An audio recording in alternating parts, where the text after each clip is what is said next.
ಮುಖ್ಯಮಂತ್ರಿ ಸಿದ್ದರಾಮಯ್ಯನವರ ವಿರುದ್ಧ ಮೂಡಾ ಕೇಸಿಗೆ ಸಂಬಂಧಪಟ್ಟಂತೆ ಈಗಾಗಲೇ ಲೋಕಾಯುಕ್ತ ಅಧಿಕಾರಿಗಳು ತನಿಖೆಯನ್ನು ಚುರುಕುಗೊಳಿಸಿರತಕ್ಕಂಥದ್ದು. ಮತ್ತೊಂದು ಕಡೆ ಇಡಿಯಲ್ಲೂ ಕೂಡ ಎಫ್ಐಆರ್ ಆಗಿರತಕ್ಕಂಥದ್ದು. ಇದಕ್ಕೆ ಸಂಬಂಧಪಟ್ಟಂತೆ ಸಾಕಷ್ಟು ಪರ ವಿರೋಧವಾದಂತಹ ಚರ್ಚೆಗಳು ಈ ಒಂದು ಪ್ರಕರಣದಲ್ಲಿ ಇರತಕ್ಕಂಥದ್ದು. ಇನ್ನು ಸಿದ್ದರಾಮಯ್ಯನವರ ಸ್ವಗ್ರಾಮ ಸಿದ್ದರಾಮನ ಹುಂಡಿಯಲ್ಲೂ ಕೂಡ ಅವರ ಸಹೋದರರು ಇರತಕ್ಕಂಥದ್ದು. ಅವರು ಈ ಒಂದು ಪ್ರಕರಣದಲ್ಲಿ ಸಿದ್ದರಾಮಯ್ಯನವರನ್ನ ಸಿಲುಕಿಸುವಂತಹ ಒಂದು ಕೆಲಸವನ್ನ ಮಾಡಲಾಗ್ತಾ ಇದೆ. ಇಲ್ಲಿ ಎಲ್ಲಿಯೂ ಕೂಡ ಸಿದ್ದರಾಮಯ್ಯನವರು ತಪ್ಪು ಮಾಡ್ಲಿಕ್ಕೆ ಸಾಧ್ಯ ಇಲ್ಲ. ತಮ್ಮನ್ನ ಇಳಿಸಬೇಕು ಅಧಿಕಾರದಿಂದ ಅನ್ನೋ ಒಂದು ತಂತ್ರ ಷಡ್ಯಂತ್ರ ಇಲ್ಲಿ ನಡೀತಾ ಇದೆ ಅಂತ ಹೇಳಿ ಅವರು ಈ ರೀತಿಯಾದಂಥ ಒಂದು ಆರೋಪಗಳನ್ನ ಮಾಡ್ತಕ್ಕಂಥದ್ದು. ಈಗ ನನ್ನೊಟ್ಟಿಗೆ ಸಿದ್ದರಾಮಯ್ಯನವರ ಸಹೋದರ ಸಿದ್ದೇಗೌಡ ಅವರು ನನ್ನೊಟ್ಟಿಗಿದ್ದಾರೆ. ಯಜಮಾನರ, ಈಗ ಮುಖ್ಯವಾಗಿ ಈಗ ಆಗ್ತಾ ಇರೋ ಬೆಳವಣಿಗೆಗಳು ನೋಡಿದ್ರೆ ಏನನ್ಸುತ್ತೆ ತಮಗೆ? ಇದು ಒಂದು ಗೊತ್ತಿಲ್ಲ. ಅವೆಲ್ಲ ಈಗ ರಾಜೀನಾಮೆ ಕೊಡೋದು ಗೊತ್ತು, ಅವು ಯಾವೂ ನನಗೆ ಗೊತ್ತಿಲ್ಲ. ಮೂಡ ಕೇಸು ಯಾವುದು ಇದು ಮಾಡಬೇಕು, ಯಾರು ಇಷ್ಟಲಿದ್ದು ಅವೆಲ್ಲ ನನಗೊಂದು ಗೊತ್ತಿಲ್ಲ. ನಾನು ಗೊತ್ತಾದಷ್ಟು ಇಷ್ಟು ಗೊತ್ತು. ಹಿಂದೆ ಮಾರಿ ರಾಜೀನಾಮೆ ಕೊಡಿ ಕೇಳ್ತಾವ್ರ, ಮರಿನೂ ಕೇಳ್ತಾವ್ರ. ರಾಜೀನಾಮೆ ಕೊಡೋಕೆ ಮಾರೆ ಇಷ್ಟಿಲ್ಲ ಅಂತ ನಾನು ಹೇಳ್ತಾ ಇರೋದು ಎಲ್ಲರೂ. ಮಾರೆ ಇದು ಇನ್ನು ಬಾಕಿಯಾದ ಮಾರೆ ನನಗೊಂದು ಗೊತ್ತಿಲ್ಲ.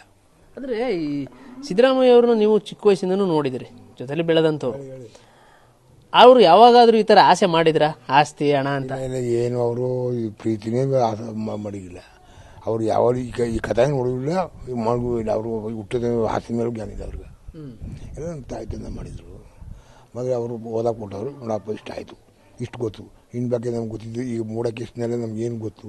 ಅಂದರೆ ಸಿದ್ದರಾಮಯ್ಯ ಅವರು ಈ ಥರ ಆಸ್ತಿ ಅಂತಸ್ತಿಗೆಲ್ಲ ಆಸೆ ಮಾಡಲ್ಲ. ಇಲ್ಲ ಮಾಡಲ್ಲ, ಅವರು ಮಾಡೋದಿಲ್ಲ. ಇದಕ್ಕೆಲ್ಲ ಅವರು ಆಸೆನೇ ಮಾಡಲ್ಲ. ಅವರು ಅದು ಮಾರಿ ಅವ್ರದ್ದು ಇಲ್ಲವೇ ಇಲ್ಲ. ಅದು ಏನೋ ಆಗೋಯ್ತು. ಅದು ಅಲ್ಲ, ಅದು ಗೊತ್ತೋ ಗೊತ್ತಿಲ್ಲ ಅವ್ರಿಗೆ ಆಗೋಯ್ತು. ಇಷ್ಟು ಮಾರಿ ಗೊತ್ತು ನನಗೆ. ಅಂದರೆ ಈಗ ನಿಮ್ಗೆ ನೋಡಿದ್ರೆ ಈ BJP ಅವರು, JDS ಅವರು ಮತ್ತೆ ಬೇರೆ ಬೇರೆ ಈಗ ಕಂಪ್ಲೇಂಟ್ ಕೊಟ್ಟಿರೋಂಥವ್ರೆಲ್ಲರೂ ಸಿದ್ದರಾಮಯ್ಯನವರು ಪ್ರಭಾವ ಬೀರವ್ರೆ, ಹಂಗಾಗಿ ಹಿಂಗೆ ಆಯ್ತಾ ಇರೋದು ಅಂತ ಅಂತಾರೆ ಅವರು. ಅವ್ರು ನಮ್ಮ ದಳ ಮಾಡಿದ್ರೆ ಅವ್ರು ಎಲ್ಲಿ ಮಾಡ್ಕೊತವ ಅಷ್ಟೇ. ನಮ್ಮೊಂದು ಮೊದಲ ಯಾವ್ದು ಹೇಳಲ್ಲ ಅವರು. ಅವ್ರಿಷ್ಟ ಏನು ಅಷ್ಟು ಇದ್ರು ಒಳಗೆ ಮಾಡ್ಕೊತವ. ಯಾಕಂದ್ರೆ ಇಡೀ ರಾಜ್ಯದಲ್ಲಿ ಸಿದ್ದರಾಮಯ್ಯನವರು ಬಡವರ ಸಿದ್ದರಾಮಯ್ಯ, ಬಡವರ ಅನುಕೂಲಕ್ಕಾಗಿ ಇರೋಂಥ ಸಿದ್ದರಾಮಯ್ಯ ಅಂತ ಮಾತಾಡ್ತಾರೆ. ಈಗ ಅಂಥವ್ರನ್ನ ಇಳಿಸ ಅಂತ ಕೆಲಸ. ಅಷ್ಟಿಂದ ಬಡವರು ಸಲಹೆ ಅವರು ಒದ್ದಾಡ್ಕೊಂಡು ಬಂದರು. ಎಲ್ಲಿ ಈಗ ಈ ಥರ ಒಟ್ಟೂರಿ ಅವ್ರಿಗೆಲ್ಲ ಒಟ್ಟರು ಬಂದ್ಬಿಡೋದು. ಅವ್ರಿಗೆ ಕುಮಾರಸ್ವಾಮಿಗೆ ಯಡಿಯೂರಪ್ಪನಿಗೆಲ್ಲ ಒಟ್ಟರು ಬಂದ್ಬಿಟ್ಟದ. ಅವರು ಹೆಂಗಾರು ಮಾಡಿ ಇಳಿಸ್ಬೇಕು ಅಂತ ಈ ಥರ ಅವ್ರು ಹುಟ್ಟಿರೋದು. ಏನಪ್ಪ ಮಾಡೋದು? ಅಂದರೆ ಈ ಸಿದ್ದರಾಮಯ್ಯ ಅವರು ಎತ್ತರಕ್ಕೆ ಬೆಳೆದು ಬಿಡ್ತಾರೆ, ಅಂದರೆ ಉನ್ನತ ಸ್ಥಾನದಲ್ಲಿದ್ದಾರೆ, ಇನ್ನೂ ಬೆಳೆದು ಬಿಡ್ತಾರೆ ಅಂತ. ಇನ್ನೂ ಬೆಳೆದು ಬಿಡ್ತಾರೆ ಇವರು. ಯಾರಿಗೂ ಅಷ್ಟು 40 ವರ್ಷದಿಂದ ಕಪ್ ಚಿಕ್ಕನೇ ಇಲ್ವಲ್ಲ ಅಂದ್ರೆ ಏನೇನೋ ಇವಾಗ ಹೊಟ್ಟೆ ಹುಡುಗ್ಬಿಡೋದು ಅವ್ರಿಗೆ. ನೋಡಪ್ಪ ಇಷ್ಟು ಬಂದು ಈ ಥರ ಮಾಡ್ತಾ ಇರೋದು. ಇಲ್ಲಿ ಸಿದ್ದರಾಮಯ್ಯ ಅವರು ತಪ್ಪು ಮಾಡೋಕ್ಕೆ ಸಾಧ್ಯನೇ ಇಲ್ಲ ಅಂತ ನಿಮ್ಮ ಅಭಿಪ್ರಾಯ? ನಮ್ಮ ಅಭಿಪ್ರಾಯ ಸಾಧ್ಯವೇ ಇಲ್ಲ ಅಂತ ಹೇಳ್ತಾ ಇರೋದು. ಕುಮಾರಸ್ವಾಮಿ ಯಡಿಯೂರಪ್ಪ ಮಾವನ ಈ ಥರ ಮಾಡಿದ್ರು. ಕುಮಾರಸ್ವಾಮಿ ಒಂದೇಮ. ಕುಮಾರಸ್ವಾಮಿಗೆ ಏನು ಬೈದು ಅದೇನೋ ಅನ್ನೋದು. ಅವರು ಅವರೇ ಬದುಕು, ಯಾರು ಬದುಕಾಗಿಲ್ಲ. ಅವ್ರ ಮಗಿಂದ ರಾಮಕೃಷ್ಣ ಹೆಗಡೆ ಇದು ಮಾಡಿದ್ರು, ಏನೇನೋ ಕಥೆ ಮಾಡಿದ್ರು. ಎಲ್ಲ ಇವನ್ಗಳು ಏನೋ ಕೊಡದೆ ಇದು ಮಾಡಿದ್ರು. ಅವ್ರು ಬಿಟ್ಬಿಟ್ಟು ಬಂದ ಈ ಥರ. ಅಂದರೆ ಅದೇ JDS ಪಕ್ಷದಿಂದ ಬಂದರು, ಇಲ್ಲಿ ಬೆಳೆದ್ಬಿಟ್ರು ಅಂತ. ಮತ್ತೆ ಅವ್ರು ಇರೋದೇ ನಮ್ಮ ಮಾತು, ಒಬ್ಬರ ಮಾತು ಕೇಳದೆ ಬಂದ್ಬಿಟ್ಟ ಅಂತ ಒಟ್ಟರು ಅವ್ರಿಗೆ. ಅಂದರೆ ಒಟ್ಟಿನಲ್ಲಿ ಸಿದ್ದರಾಮಯ್ಯ ಅವ್ರನ್ನ ಅಧಿಕಾರದಿಂದ ಇಳಿಸ್ಬೇಕಷ್ಟೇ. ಅಷ್ಟೇ ಇಳಿಸ್ಬೇಕು ಅಂತ ಇವರು. ಇದು ಇಳಿಯೋಲ್ಲ ಇವರು. ಈಗ ನಿಮ್ಗೇನು ಅನಿಸ್ತದೆ? ಈಗ ನಿಮ್ಮ ಅಣ್ಣ ಅವರು ಅಧಿಕಾರದಿಂದ ಇಳಿಬೇಕಾ, ಇಲ್ಲ ಅಲ್ಲೇ ಇದ್ದು ತೋರಿಸ್ಬೇಕಂತ? ಕೊಡಬಾರ್ದು ಅಂತಪ್ಪ ನಮ್ಮ ಇಷ್ಟ. ಅದಕ್ಕೆ ಈಗ ರಾಜೀನಾಮೆ ಕೊಡಬಾರ್ದು ಅಂತ ನಮ್ಮ ಇಷ್ಟ ಅದ.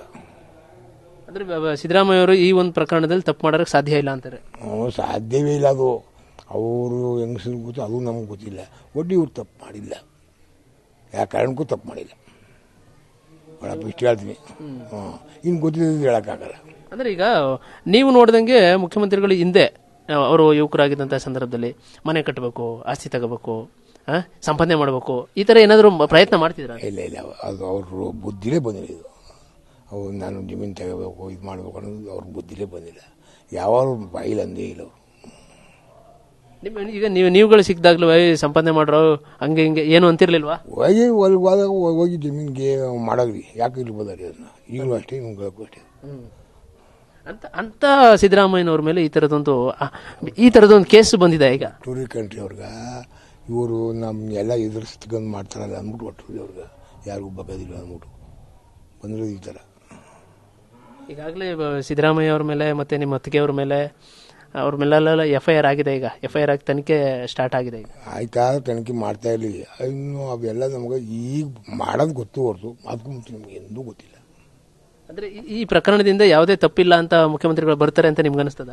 ಓಕೆ, ತಪ್ಪೇ ಅವ್ರು ಮಾಡಿಲ್ಲ ಅಲ್ಲ ನಮ್ಮ ಕಣ್ಣಿಗೆ, ಹಂಗೆ ಕಾಣ್ತದಲ್ಲ. ಅವರು ಏನೇನೋ ಒಟ್ಟು ಕಿಟಕಿ ಏನೇನೋ ಆಡ್ಕೊತಾರೆ. ಇವಾಗ ನಾವು ಹೇಳೋಕ್ಕಾಗಲ್ಲ, ಅವ್ರ ದೇಶದಲ್ಲೇ ಹೇಳ್ತಾರೆ. ಈಗ ನಿಮ್ಗೆ ಯಾವಾಗಾದ್ರೂ ಅನಿಸ್ತದ, ನಾವೆಲ್ಲ ಮುಖ್ಯಮಂತ್ರಿಗಳ ತಮ್ಮಂದ್ರಾಗಿ ನಾವಿನ್ನು ಹಳ್ಳಿಯಲ್ಲೇ ವ್ಯವಸಾಯ ಎಲ್ಲ ಮಾಡ್ಕೊಂಡಿದೀವಿ, ನಮ್ಮ ಅಣ್ಣನ ಮೇಲೆ ಈ ತರದ ಆರೋಪ ಬತ್ತಲ್ಲ ಅಂತ ಅನಿಸ್ತದ? ತಪ್ಪ ಅನ್ಸುತ್ತಾ? ಇನ್ನು ಅನಿಸಿ ಏನು ಮಾಡೋಕ್ಕಾದ್ದು, ಈಗ ಬಂದ್ಬಿಡ್ತು ನಾವು ಅವೆಲ್ಲ ಬರ್ರಿ ಅಂತ ಹೇಳಿದ್ವು. ಅವನು ಟೈಮು ಯಾರು ಬಿಡೋದು, ನಮ್ಗೆ ಇರಬೇಕು ಚೆನ್ನಾಗಿ ಅಂತ ಹೇಳ್ತೀನಿಯಪ್ಪ. ಈಗ ಇವರೆಲ್ಲ ರಾಜೀನಾಮೆ ಕೊಡಬೇಕು ಅಂತ ಒತ್ತಾಯ ಮಾಡ್ತಾ ಇದ್ದಾರೆ. ಮತ್ತೊಂದು ಕಡೆ ಕೇಸ್ ಎಲ್ಲ ನಡೀತಾ ಇದೆ. ನಿಮ್ಗೆ ನೀವು ಏನಂತ ಒತ್ತಾಯ ಮಾಡ್ತೀರಿ? ನಿಮ್ಮ ಅಣ್ಣನ್ಗೆ ಏನಂತ ಕೇಳ್ಕೊತೀರಿ? ನಾವು ಕೊಡಬಾರ್ದು ಅಂತ ಚೆನ್ನಾಗಿರೋ ಅಂತ ಹೇಳ್ತೀನಪ್ಪ. ಅದು ನಮ್ಮ ಮಾತು ನಡೆದ ಹೇಳಿ, ನಮ್ಗೆ ಕೊಡಬೇಡೋದು ರಾಜಕೀಯ ನೀನೇ ಇರು ಅಂತ ಹೇಳ್ತೀನಿ. ಅವರು ಒತ್ತಾಸ ಮಾಡ್ತಾರೆ. ಹಿಂಗೆ ಮರಿ ಒಳ್ಳೆಯದಾಗಿದ್ರು ಅವರು ಈ ಥರ ಮಾಡ್ತಾವ್ರೆ. ಈಗ ಏನು ಮಾಡಕ್ಕೆ ಹಿಂಗೆ ಅದಲ್ಲ ಯಾವಾಗ. ಅಂದ್ರೆ ಮುಖ್ಯಮಂತ್ರಿಗಳಾಗಿ ಬಡವರ ಕಾರ್ಯಕ್ರಮಗಳು ಮಾಡ್ತಾ ಇದ್ರು ಅಂತ ಅವರು ಅನುಕೂಲ ಇತ್ತು. ಅವರು ಈಗ ಎಲ್ಲ ನಡೆಸ್ಕೊಬಂದ್ರು, 5 ವ್ಯವಹಾರನೂ ನಡೆಸ್ಕೊಬಂದರು. ಈಗಲೂ ನಡೆಸ್ತಾ ಬರೋದ, ಇನ್ನೂ ಒಟ್ಟು ಇಲ್ಲ ಅಂದ್ಬಿಟ್ಟು ಏನು ಮಾಡೋದು. ಒಟ್ಟಿನಲ್ಲಿ ಈ ಕೇಸಲ್ಲಿ ಸಿದ್ದರಾಮಯ್ಯನವರು ಚಿಕ್ಕ ವಯಸ್ಸಿಂದ ನೀವು ನೋಡಿರೋ ಮಟ್ಟಕ್ಕೆ ಈ ಥರದಕ್ಕೆಲ್ಲ ಮುಖ್ಯಮಂತ್ರಿಗಳು ಹೋಗೇ ಇಲ್ಲ. ಇಲ್ಲ ಯಾವುದಕ್ಕೂ ಹೋಗಿಲ್ಲ. ಇದೇ 40 ವರ್ಷ ಆಯಿತು ಅವ್ರು ರಾಜಕೀಯಕ್ಕೆ ಬಂದು, ಒಂದು ಕಪ್ ಸಿಕ್ಕಿಲ್ಲ. ಈಗ ಇವೆಲ್ಲ ಮಾಡ್ಕೊಂಡು ಇವರು ಎಲ್ಲ ಕಥ ನಡೆಸ್ತಾ ಇರೋದು ಹಿಂಗೆ. ಈಗ ನಿಮ್ಮ ಅತ್ತಿಗೆಯವರು ಕೂಡ ಏನು ಈಗ ಕೊಟ್ಟಿರೋಂಥ ಸೈಟ್ನ ವಾಪಸ್ ಕೊಟ್ಬಿಡ್ತೀವಿ, ತನಿಖೆ ಮಾಡಿ ಅಂತ ಹೇಳಿದ್ದಾರೆ. ಗೊತ್ತು, ತನಿಖೆ ಮಾಡಿ ಕೊಡ್ತೀವಿ ಅಂತ ಹೇಳ್ಯಾರ. ಈಗ ಅದು ಮಾಡ್ತೋರ ಇದು ಮಾಡ್ತೋರ, ನಾವು ಮರೆ ರಾಜೀನಾಮೆ ಕೊಡೋಕೆ ಇಷ್ಟಿಲ್ಲ ನೋಡಪ್ಪ, ಇಷ್ಟೇ. ಈಗ ಇಳಿಸ್ಲೇಬೇಕು ಅಂತ ಏನಾದರೂ ಪ್ರಯತ್ನ ಆಯ್ತಾ? ಅವ್ರು ಅಂತಾರ, ಅವ್ರು ಇಳಿಸ್ಬೇಕು ಅಂತ ಇವ್ರು ಕೊಡ್ಬೇಕಲ್ಲ, ಏನು ಮಾಡೋದು. ಅದು ಹೇಳಿ ಮೊದಲು. ನಿಮ್ಮ ಅಣ್ಣವ್ರಿಗೆ ಈಗ ಏನಂತ ಹೇಳ್ತೀರಿ ನೀವು? ಈ ನಮ್ಮ TV5 ಸುದ್ದಿ ವಾಹಿನಿ ಮುಖಾಂತರ ಏನು ಹೇಳ್ತೀರಿ? ಬರೋದೇ ಇಲ್ವ ಇಲ್ಲಿಗೆ ಬರೋಕೆ ಹೇಳಕ್ಕ, ನಮ್ಮ ಹತ್ರ ಹೇಳೋದು, ನಮ್ಮ ಫೋನ್ ಮಾಡೋಲ್ಲ. ಅದಕ್ಕೆ ಈ ಸುದ್ದಿ ವಾಹಿನಿ ಮುಖಾಂತರ ಹೇಳಿ, TV5 ಸುದ್ದಿ ವಾಹಿನಿ ಮುಖಾಂತರ ಅದೇ ರಾಜೀನಾಮೆ ಕೊಡೋಕೆ ಇಷ್ಟಿಲ್ಲ ಅಂತ ಹೇಳ್ತೀವಪ್ಪ ನಾವು. ಇನ್ನೊಂದು ಹೇಳಕ್ಕದ್ದ, ಸಿದ್ದರಾಮಯ್ಯನವರೇ CM ಸ್ಥಾನದಲ್ಲಿ ಮುಂದುವರೆದ್ರೆ ಇನ್ನೇನೇನು ಕೆಲಸ ಆಗ್ತವೆ ಅಂತ ನಿಮ್ಗೆ ಅನಿಸ್ತದೆ? ಆಯ್ತವ ಕೆಲಸಗಳು ಆಯ್ತು. ಅವ್ರು ಹಂಗೆ ಬಂದ್ರೆ ಕೆಲಸಗಳು ಆಯ್ತವ, ಎಲ್ಲ ಕೆಲಸಗಳು ಆಯ್ತವ, ಬಡವ್ರ ಕೆಲಸಗಳೆಲ್ಲ ಆಯ್ತವ. ಅವ್ರು ಬಂದರೆ ಒಂದು ಕೆಲಸ ಎಲ್ಲ ಉಳ್ಕೊಳ್ಳಲ್ಲ, ಯಾವ್ಯಾವ ಎಲ್ಲ. ಸಿದ್ದರಾಮಯ್ಯನವರು ಬೆಳೆದು ಬಿಡ್ತಾರೆ ಅನ್ನೋ ಕಾರಣಕ್ಕೆ ಈ ಥರದೊಂದು ಷಡ್ಯಂತ್ರ ಕಾರಣಕ್ಕೆ ಬೆಳೆದ್ಬಿಡ್ತಾರೆ ಅನ್ನೋ ಕಾರಣಕ್ಕೆ ಅವ್ರು ಇದ್ರೆ ಬಡವ್ರ ಬಗ್ಗೆ ಅನುಕೂಲ, ಭಾರಿ ಅನುಕೂಲ ಆಯ್ತು. ಯಾರಿಗೆಲ್ಲ ಮಾಡ್ತಾವ್ರೆ ಅನಿಸ್ತದೆ? ಕುಮಾರಸ್ವಾಮಿ, ನಮ್ಮ ಕಣ್ಣು ಕುಮಾರಸ್ವಾಮಿ ಇವರೆಲ್ಲ ಅವರು ಒಳಗೆ ಅವರೇ ಇದಕ್ಕೆ. ಕುಮಾರಸ್ವಾಮಿ ಒಂದೇಮ ಎಲ್ಲ ನಮ್ಗೆ ಗೊತ್ತು, ಅವರೇ ಒಂದೇಮ. ಯಡಿಯೂರಪ್ಪ ಮಗ ಯಡಿಯೂರಪ್ಪ ಎಲ್ಲ ಸೇರ್ಕ, ಆಮ್ಯಾಗ ಅಶೋಕು ಅವನು ಎಲ್ಲ ಸೇರ್ಕೊಂಡು ಹಿಂಗೆ ಮಾಡ್ತಾರೆ. ಇದೆಲ್ಲ ಗೆದ್ದು ಬರ್ತಾರ ಮುಖ್ಯಮಂತ್ರಿಗಳು? ಬರ್ತಾರ ನೋಡೋ. ಈಗ ನಾಳೆ ಇವೆಲ್ಲ ಹೇಳಾರಲ್ಲ, ಅವೆಲ್ಲ ಗೆದ್ದು ಬಂದು ತಾವೇನು ಅಂತ ತೋರಿಸ್ತಾರ ಗ್ಯಾರಂಟಿ.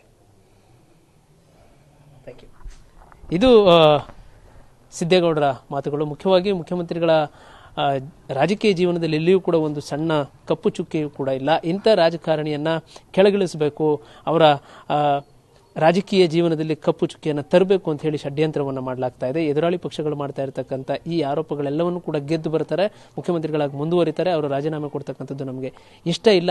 ಯಾಕೆಂತ ಹೇಳಿದ್ರೆ ಚಿಕ್ಕ ವಯಸ್ಸಿನಿಂದನೂ ಕೂಡ ನಾವು ನಮ್ಮ ಅಣ್ಣನನ್ನು ನೋಡಿರೋ ರೀತಿಯಲ್ಲಿ ಅವರು ಎಲ್ಲಿಯೂ ಕೂಡ ಆಸ್ತಿ ಸಂಪಾದನೆ ಮಾಡಬೇಕು, ಹಣ ಸಂಪಾದನೆ ಮಾಡಬೇಕು, ಈ ಥರದಕ್ಕೆ ಹೆಚ್ಚಿನದ ಗಮನವನ್ನು ಕೊಟ್ಟಿಲ್ಲ. ಜನಸೇವೆ ಮಾಡಬೇಕು ಅಂತ ಹೇಳಿ ಅವರು ಇಷ್ಟು ಎತ್ತರ ಬೆಳೆದಿರತಕ್ಕಂಥದ್ದು. ಈ ಥರ ಬೆಳೆದಂತಹ ನಾಯಕನನ್ನು ಕೆಳಗಿಳಿಸುವಂತಹ ಷಡ್ಯಂತ್ರ ಮಾಡಲಾಗ್ತಾ ಇದೆ ಅಂತ ಹೇಳಿ ತಮ್ಮ ಒಂದು ಬೇಸರದ ನುಡಿಗಳು. ಜೊತೆಗೆ ಮುಖ್ಯಮಂತ್ರಿಗಳು ಇದು ಯಾವುದಕ್ಕೂ ಕೂಡ ಬಗ್ಗಲ್ಲ, ಇದರಿಂದ ಗೆದ್ದು ಬರ್ತಾರೆ ಅನ್ನೋ ಒಂದು ವಿಶ್ವಾಸದ ನುಡಿಗಳನ್ನು ಕೂಡ ಸಿದ್ದೇಗೌಡರು ಮಾತನಾಡ್ತಕ್ಕಂಥದ್ದು. ಕ್ಯಾಮರಾ ಪರ್ಸನ್ ಜೀವನ್ ಜೊತೆ ಪುನೀತ್, TV5 ಮೈಸೂರು.